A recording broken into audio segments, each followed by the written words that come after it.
Ahora una vez más el equipo de Proyecto 3, esta vez en una investigación diferente, es mitología, y nos pone bastante nerviosos en el lugar que estamos por las historias que muchos conocemos. Es la misión de hoy, recorrer un poco todo lo que ven, un mini bosque. Estamos en la emboscada, encontramos un campo donde poder recorrer en busca de esta criatura que se dice que habita en las noches.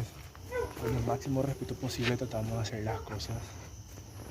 Vamos a recorrer a ver si captamos algún ruido, el famoso y característico silbido, o cualquier otro tipo de cosas.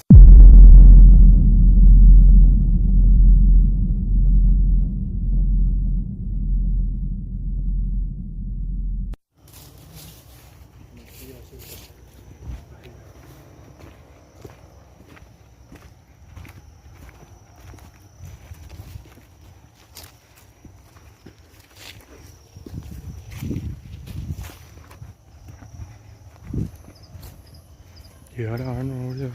No, es lo adentro. Que mucho camino.